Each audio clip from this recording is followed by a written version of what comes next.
کہا جاتا ہے اپنے علم سے بھرپور فائدہ اٹھانے کے لیے 3 چیزوں کا ادب کرنا ضروری ہے۔ ایک استاد صاحب کا ادب، دوسرا کتاب کا ادب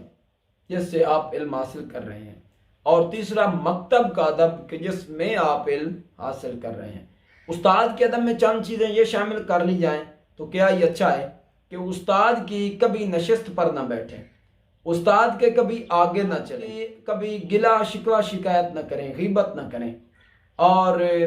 استاد کے سامنے کسی قسم کی بدتمیزی نہ کریں، اور اگر کوئی بات استاد سمجھائے اور سمجھ نہ آئے تو ادب کے دائرے میں رہتے ہوئے سوال کر لیں، کیونکہ کہا جاتا ہے السؤال مفتاح العلوم، سوال علم کی چابی ہے۔ اور کتاب کا ادب میں یہ چیزیں شامل کر لی جائیں کہ کتاب کو کبھی بھی اپنے پاؤں برابر نہ رکھیں، جیسا کہ بعض سکولز اور کالجز میں دیکھا جاتا ہے کہ جب اسباق کو تیار کیا جاتا ہے کتاب کو بالکل گراؤنڈ کے اندر جب بیٹھتے ہیں تو سامنے پاؤں کے برابر رکھ لیتے ہیں، تو ایک قسم کی یہ بدبی ہے۔ ہمارے بزرگ جو ہیں وہ کاغذ کے صاف ٹکڑے کا ادب کرنے کا بھی درس دیتے ہیں۔ تو خیر،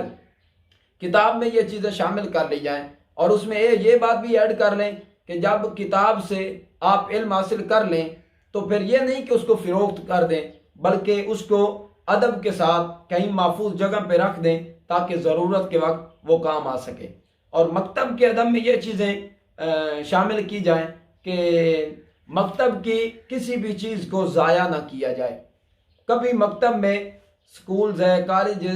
کالجز ہیں اور یا مدرسہ ہے، مسجد میں آپ پڑھتے ہیں تو کبھی بھی اس کے اندر توڑ پھوڑ نہ کریں، شور نہ کریں، اس کی ہر چیز کو اپنی چیز سمجھتے ہوئے اس کی حفاظت کریں، اور اگر فضول لائٹیں جل رہی ہوں، پنکھے چل رہے ہوں تو ان کو آف کر دیں، بند کر دیں،